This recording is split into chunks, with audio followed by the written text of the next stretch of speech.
So perception is subjective, attentional resources are scarce, and memory is fallible. If we want to offer the best learning environment possible, we have to take into account this mental processes limitations. And in the end, when we test our game with players, we need to make sure, like through the interaction with the system, do they reach the why are they doing this? Is it really meaningful to them? Did we accomplish our goals? So this focus on the why, starting with why, is a very powerful mindset. Konnichiwa. Hello, everyone. My name is Celia Hodent, and I'm very happy to be talking about game UX and more specifically about onboarding today. I have a PhD in psychology, and I've been working in the video game industry for the past 12 years or so. I've worked at Ubisoft in France. I'm French. Then I moved to Ubisoft Montreal. Then I moved to LucasArts in San Francisco. Then I moved to Epic Games in North Carolina, and I became the director of UX at Epic at the studio level. So I worked on many different projects, including Unreal Engine 4, and I worked very closely with the Fortnite team. I left Epic in October 2017, and I've been doing some consulting work ever since then. So let's start about onboarding. So a quick reminder about what user experience is about. When we design, when we conceive a game, we have a certain idea of what we want, but then users, they're going to use the system the way they see fit, depending on their objectives and what they care about. So having a user experience mindset is about considering what experience the end users are going to have in the end. It's about considering human factors when creating objects, systems, or services, or like in our case, a video game. So when we create a video game, us as developers, and I mean everybody participating into creating the game, we have a specific mental model of what we want the game to be about. And then we're going to have to implement our ideas in the system. So it's adding some constraints of time, of resources, et cetera, et cetera. And then players arrive with their expectations about the game, depending on how they heard about it, and they're going to make up their own mental model of what they believe the game is all about, only through their interaction with the system image. So it's everything they perceive and they can interact with. So it includes, of course, the interface, the UI, but everything else as well. So the sound design, the music, the art, and everything, they perceive and interact with. So it's very, very broad. It's not just about the interface. It's about everything that they're going to perceive and interact with. And the idea is to ensure that we align what our intentions were with what players in the end actually experience. Playing a video game is a learning experience that happens in our mind. There's a lot of stuff that we need to learn when we play a game. We need to learn about the controls, about the mechanics, about the objectives, about the story, et cetera, et cetera. So there's a lot of stuff that we need to learn, and that happens in our mind. So this presentation is about two parts. The first part is learning principles. So we're going to talk about how we learn. There are three main learning principles, and I'm going to show you here, just in order of appearance and chronologically. The first one is what we call behavioral psychology principles. It's conditioning. The second one is cognitive psychology principles, understanding the mental processes, how the brain learns, what happens in our mind. And the last one is what we call constructivist psychology principles, is about active learning and do we care about what we learn? So there's not one principle that is more important than the other. It's a different way to approach how we learn. We're going to start with behavioral psychology principles. There are two types of conditioning. The first one is classical conditioning, or Pavlov's conditioning. So that's the story with the dog that were conditioned to salivate as they were hearing a bell. And the way it worked is that every time Pavlov was ringing a bell, then he was presenting food to the dog. And so the dog was salivating because of the food. But then because every time right before food was presented, a bell was rang, at some point in time, the dog implicitly learned to associate the bell with the food. And so at some point, just by hearing the bell, the dog salivated in anticipation of the food coming up. So this is what we call classical conditioning. It's when two events happen close to each other repeatedly, and then you implicitly learn to link them. It's associative learning. So how about this stimulus? Okay, so if you've played Metal Gear Solid, you've been conditioned to react to the stimulus. When you hear that stimulus, it means that enemies are about to spot you. And so you learn that when you hear it, you need to hide or get into the open and shoot everybody.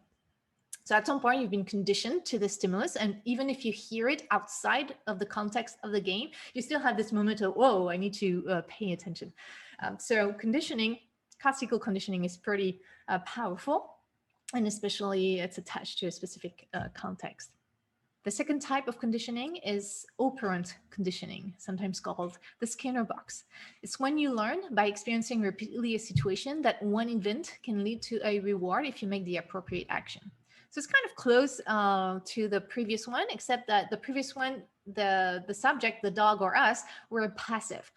We just hear something or see something and something else is going to happen. And just as it's repeated over time, we learn to associate it. In this case, we need to do something. So in the Skinner box, there was a rat in a cage and there was a pedal. And every time a light was turning on, if the rat was pressing the pedal right at that moment, they would get food.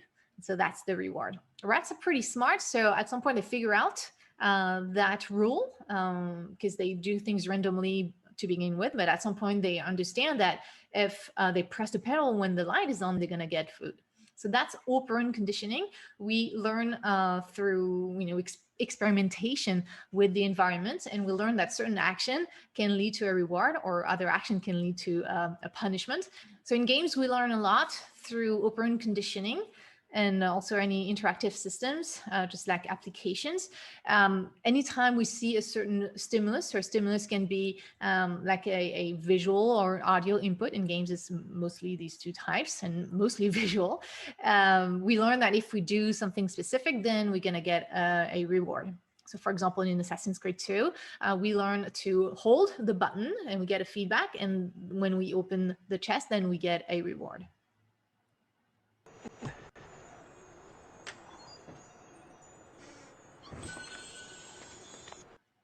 So of course, in games, we learn a lot through that. That's the reason why it's really important for players to really be able to understand what's going on and get a lot of information through signs and feedback. And signs and feedback are really important for usability.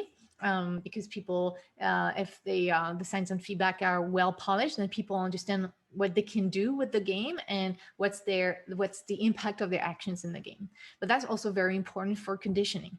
So if you condition, like for example, if an enemy is doing a certain pattern, we have that in a lot of games. Like for example, in Souls game, the enemy is going to do a specific animation pattern, and you know that that enemy is going to do something dangerous. And so you learn at some point to recognize that pattern, to react accordingly.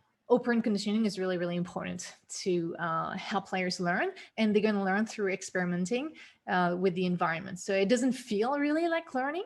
And so there's a lot of things that we can convey to players in that way. But for that, we need to polish very well the signs that we give them, the stimulus, the stimuli that we give them. And they need to understand what's the feedback of their action. And if, do they understand that some actions lead to a reward and the other actions can lead to a punishment, such as dying. Dying is a punishment. Many things I learned through conditioning in life, like hearing a beep or seeing a light telling us to fasten our seatbelts. Learning our multiplication tables is typically learned through conditioning. So it's fairly efficient. We cannot learn everything through conditioning, but for simple things or things that require us to react quickly, that can work very well. And so in games, definitely there's a lot that players can learn through conditioning.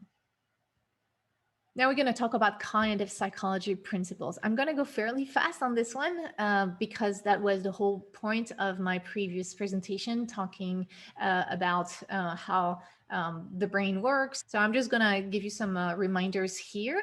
So this is a diagram representing how the brain learns, how we process information. It's very simplified, of course. The brain is much more complex than that, but it always starts with perception. So our senses are gathering a lot of information from our environment. We not only have 5 senses like it's shown here, but we have many more senses. Like, for example, we can sense temperature, or we can sense our body in space. You can close your eyes and still you're able to touch your nose even if you close your eyes, because you have that sense of your body in space, which we call proprioception. And so perception is making sense of what is conveyed through our senses. And so we're going to process that information. And if we learn something, it means that we memorize that. We cannot learn if we don't memorize. And when we memorize, what's happening, it's physically changing something in our brain. We have what we call brain plasticity.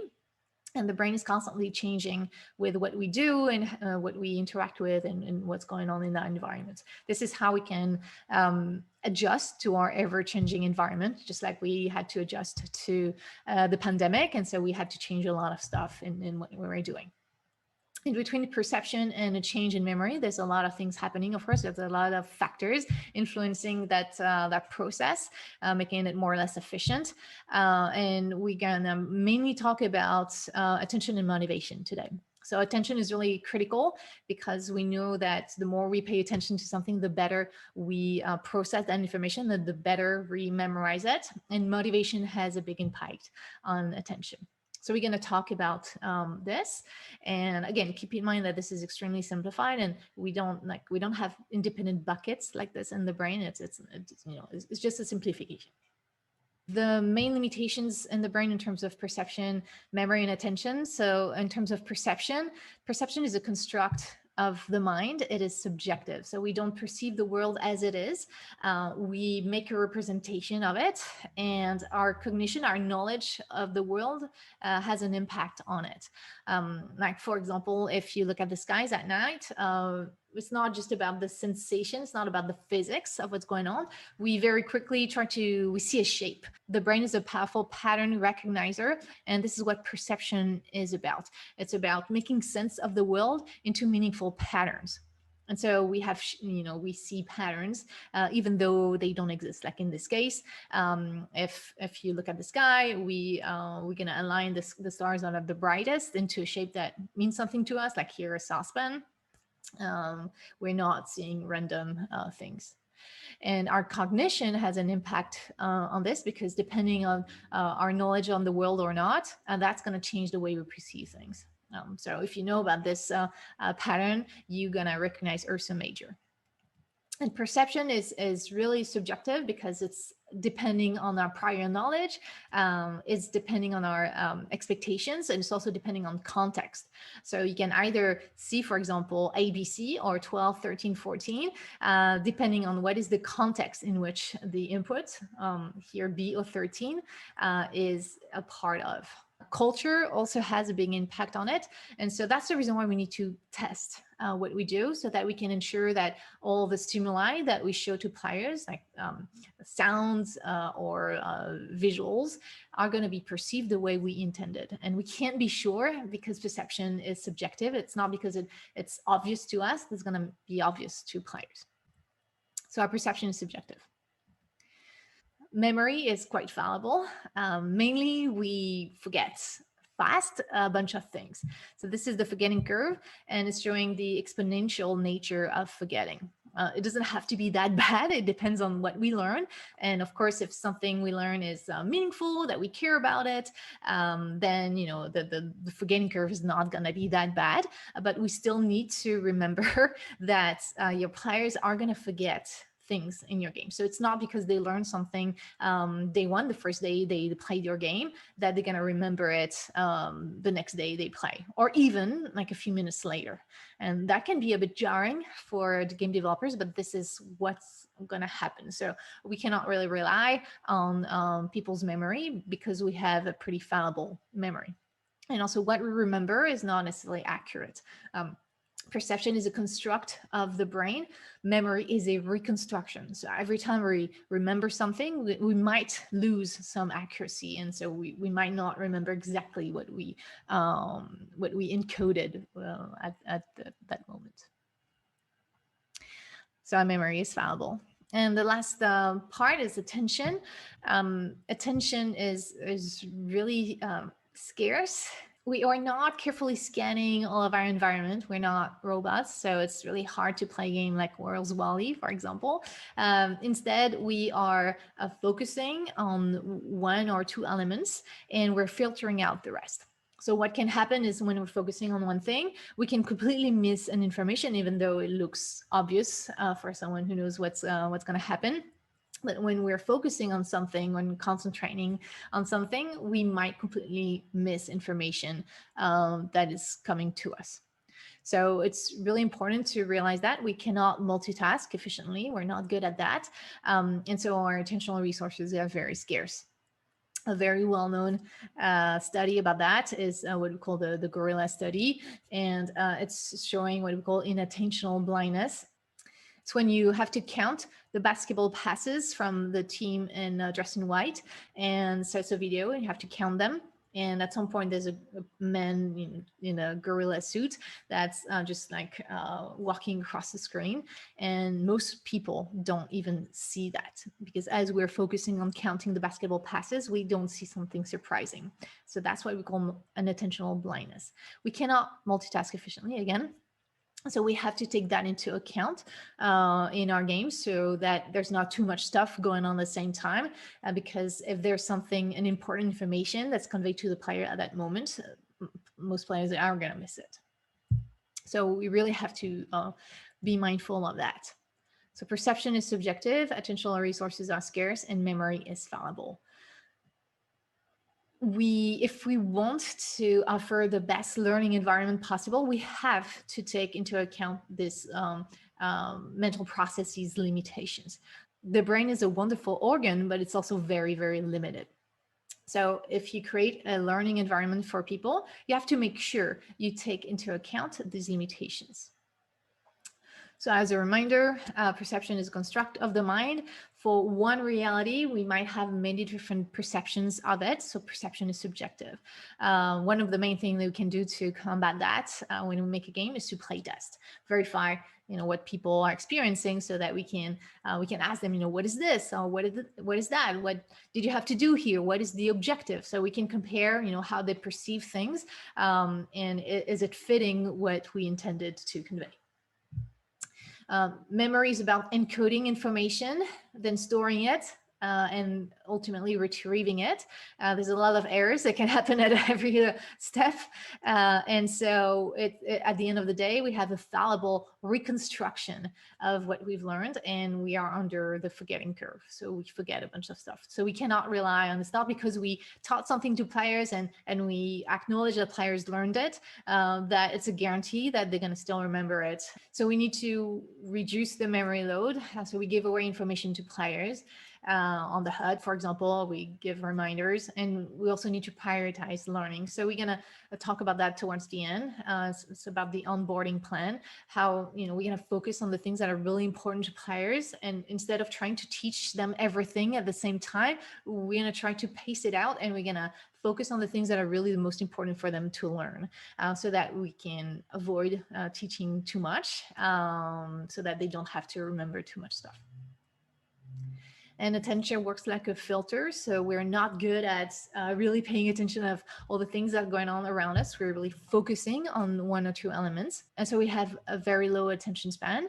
And so to combat that, we need to minimize the workload for players. So for example, if you're teaching them about something, try to not have like explosions or a lot of stuff also to do so that players are distracted. The best thing is to try to, it's something important. And if it's a bit complex for players to learn, it's better that to limit all the distractions. And it's also important to draw attention to the elements that are really important in the game. So here's an example of how to mind the brain's limitation. It's coming from an old playtest with Fortnite and Save the World. So it's really old, like probably 2014 or 2015. And in Fortnite, you cannot repair items. And a lot of players were having a hard time understanding that. And so what we did, we tried to really put an emphasis on this. So at the very beginning of Fortnite Save the World, the weapon of the player breaks. And so we really explain this, and there's a sound effect, and there's the voice telling you, oh, the weapon's broken, and because we can't repair things, we need to craft a new weapon. So it looks like this.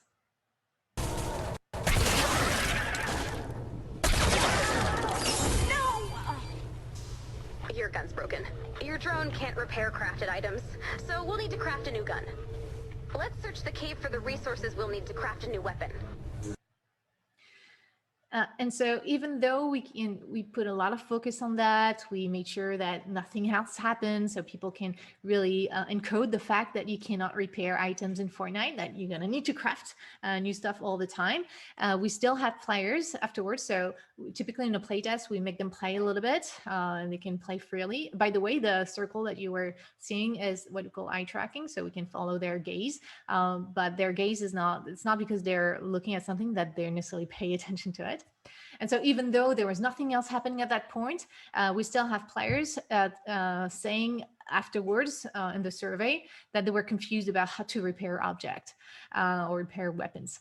So even though we know that attentional resources are scarce and that memory is fallible, and we try to really compensate for that, we're still gonna see that sort of thing. It's really, really powerful, and we have a tendency to be overconfident and expecting players to understand it all and remember it all, and we often, are surprised. So that's the reason why it's important to really focus on that, especially if it's something that it's different from in your game. Like repairing weapons is pretty common in other games, but in Fortnite it's not true. So in that sort of cases, you really need to put extra focus and to repeat the information because otherwise players are going to forget. So that's how bad our attentional resources are, and how bad we are reconstructing our memory from what we've learned before. All right, so the last part is constructivist psychology principles. It's basically active learning that can happen if you learn by doing, so in context, and if what you learn is meaningful to you. So I'm just going to explain a little bit, but we know that we can get easily distracted by things. So we have a tendency to try to minimize the workload. Like I said, the cognitive load for players, we try to let them focus on one thing. So if we teach them about, hey, you can't repair a weapon, it's not going to happen at the time that there's combat or there's explosions or whatever. We wait until that's the only thing they need to process. That's the only information they need to process. So we minimize the workload for players so that we can focus on this. But then for this information that we need to teach them, it's going to be much better if we increase the cognitive load to process that information. Because the deeper we process information means that the more we focus our attention on something, the better we're going to learn about it and the better we're going to retain it. So to do that, it's in most cases, it's not always true, but at least in video games, it's true. We typically have deeper process when the thing that we learn is in context. It means that we can do it as we are taught. It's called more commonly learning by doing. So it's going to be way more efficient to teach players how to do something if they have to do it rather than just putting a tutorial text, because that's really shallow process. Just giving instruction through text is shallow. If you actually have to do it, then it requires you active learning. So it's a deeper process of information. So I'm not telling you that you should never convey information only through text, but if it's really important or difficult to learn for your game, this is when you really want players to learn by doing and not just giving information through text. And it's going to be even more efficient if the information that they need to learn now is meaningful for their life, for their mission, for their goal now. So I'm going to show you 3 examples to explain what I mean here. Here's an example from Paragon, the other game that we were working on at Epic at that time, where we convey a bunch of information on the loading screen. So that happens a lot, and it's good to have stuff going on during the loading screen, but typically you want to avoid to have too much information, especially if it's only taught here. So here's an example that we're saying is just through text. You cannot do anything with it right now. So the players during the loading screen, they're looking at it, and we always hope that, yeah, it's going to be efficient, and hopefully, players are going to be able to learn about it. It's really close to what's happening when we play board games. We have the instruction first, and then we play. So this is what happens here, but this is really not efficient at all because it's really shallow process. So that can work out for very typical information, how to aim and shoot, and very simple information, but you want to keep it small, not put too much stuff in there. Or that can be good for reminders or tips. Once players are more advanced in the game, they can have a tip of it, and they read it like, oh yeah, I did not know that. But if you try to convey too much information and really things that are important, don't expect players to remember that. It's very shallow process to just read, as you cannot do anything at that time. So here I'm going to show you an example of when we give context to players, they learn to do it in context. Here I'm going to show you a clip from a playtest in Fortnite. Here we were trying to teach players how to build and how to, more specifically, how to build a fort and how to build a door in the fort, because it's important. If you build something and then there's no door, it's difficult to get in and out. So it's really important for players to learn that. But it was really hard for us to teach them that. And so we iterated a lot to try to see how we could teach that to players. So here's I'm just going to show you the clip and then explain. You found the gate. Let's close it. Press E to deploy your Atlas storm suppression device. Just a heads up, the husks aren't going to like it when you start closing that gate. You might want to build up some strong defenses around it to slow the enemy down. Just this one time, I'm going to project an area you should build in to protect your Atlas. I'll beat. A good wall is a thing of beauty, but don't forget about doors. Yes, doors. When there's a wall in the way, choose doors. Brought to you by the Building Submenu Awareness Society and the letter G. It looks like they know we're here. Check your mini-map to see what direction the enemies will be coming from. Build your defenses accordingly.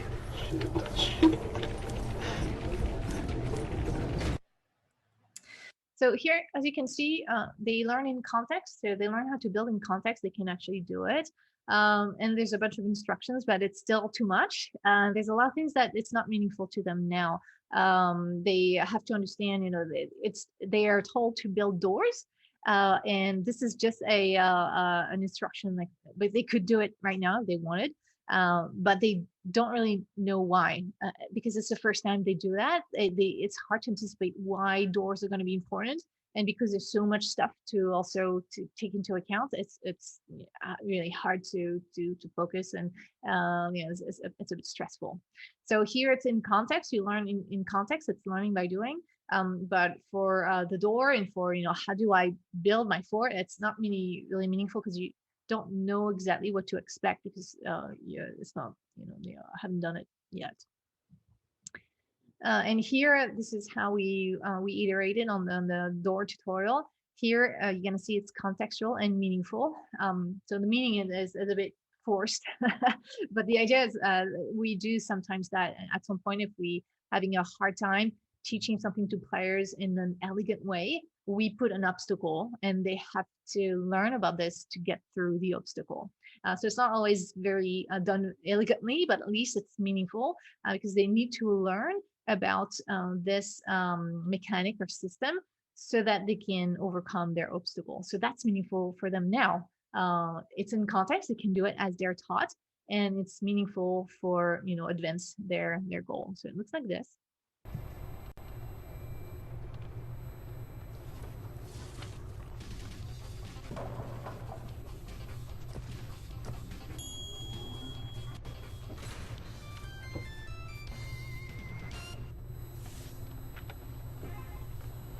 It's just beyond this wall. Let's use edit mode to add a door. Hit G, click on the center panel, and the panel below it.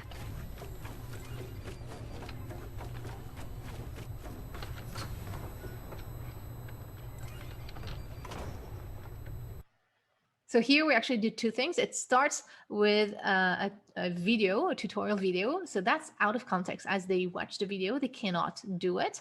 But right after they can do it, and we re-explain again, this time in context, how to do it. So they have the little voice, and you have in the UI, press G, and then you do the thing. And here it's meaningful because you need to learn how to do that to overcome the obstacle. So this is learn then do. So it's no context. We want to try to avoid that for things that are complicated or hard to learn because we know that it's not going to be as efficient. So it's shallow process and weak motivation. The last two are learning by doing. So it's typically more efficient, and it's even better if you have meaning, if it's meaningful to learn this thing now. And again, it has to be meaningful now and not just explained through the narrative. And like a lot of games have the boot camp kind of thing when you learn to shoot on targets, for example. So that's learning in context, but it's not necessarily meaningful because you're not yet playing. You're in the tutorial part of the game, and players are very conscious of that. So of course, it's very difficult to offer learning by doing in a very meaningful way.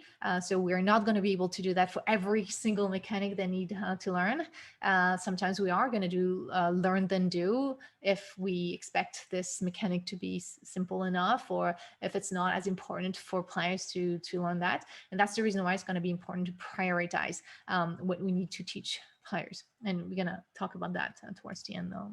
It's the onboarding plan. It's important to not punish players as they're learning something new. A lot of time we have a tendency to punish players like through dying. So that's a punishment.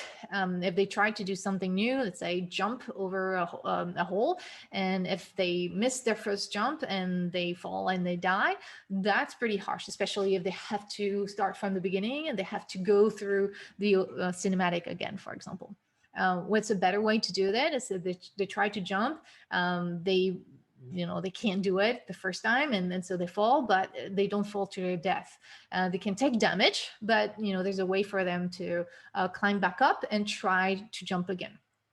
So it's okay to punish players. It's fine to die in a game. We expect that, but it's not great to die as we learn. And punishing is not a very efficient way to learn because it's creating some anxiety. So it's much better to see if you fail, and so failure is fine, but you need to be able to restart and retry.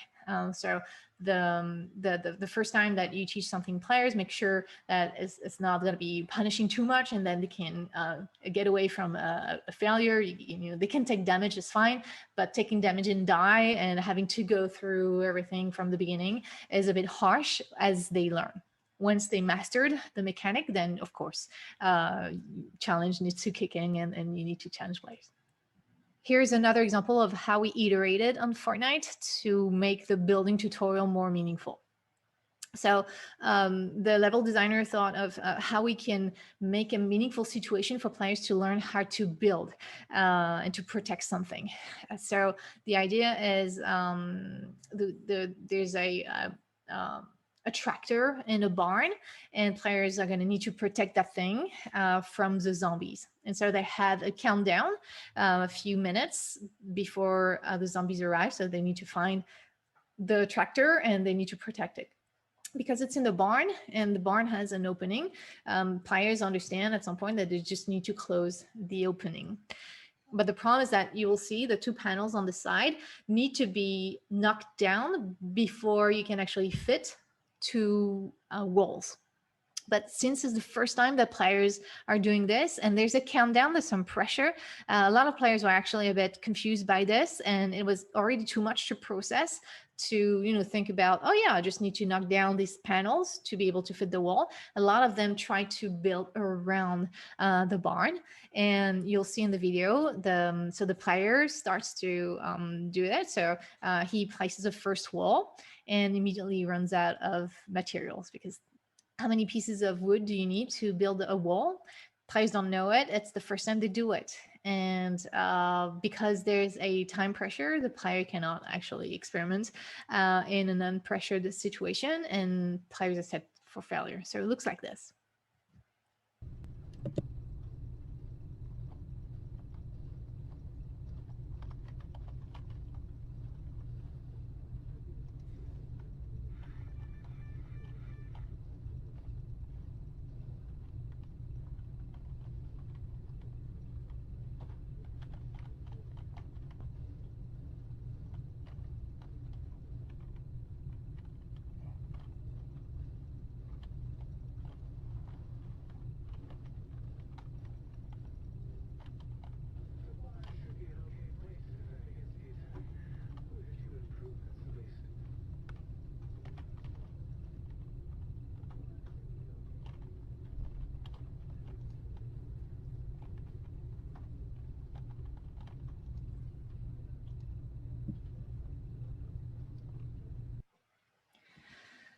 So here you see that the intention is to offer like the building tutorial in a way that's meaningful, so it doesn't feel like you're in the tutorial.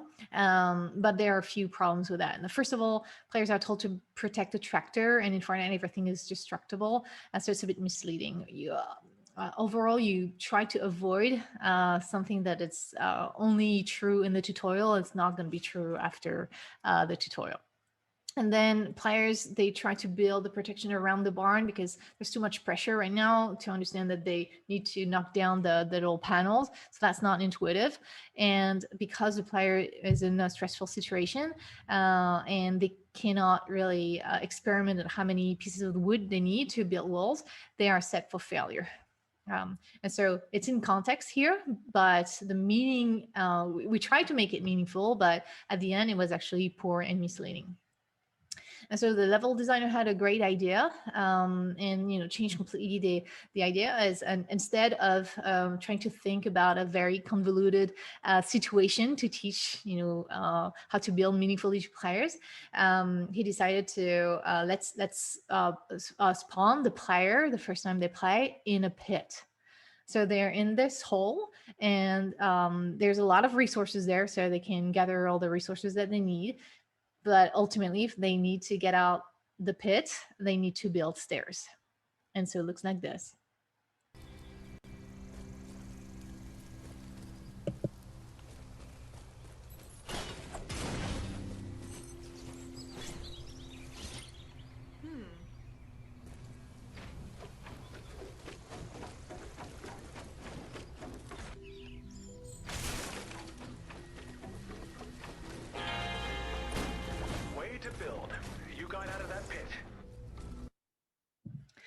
So as you can see here, the players, they are in a meaningful situation. They need to get out, and they want to get out because they want to explore in Fortnite. And this is when we teach them how to build.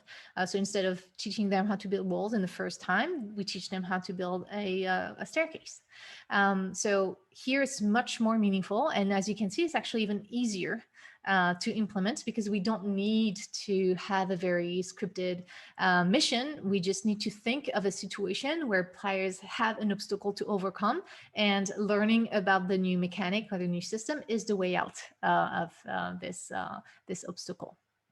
So this is what we try to do. And of course, again, you're not going to be able to do that for every mechanic. And so we pick and choose the mechanics that are specific to our game, that it could be more difficult in our game than in other games, that, I don't know, something new. These are typically the mechanics or systems that we want to teach through context and meaning. Another way to do that is to tease players. So Nintendo, they do that a lot, and they're very efficient in this.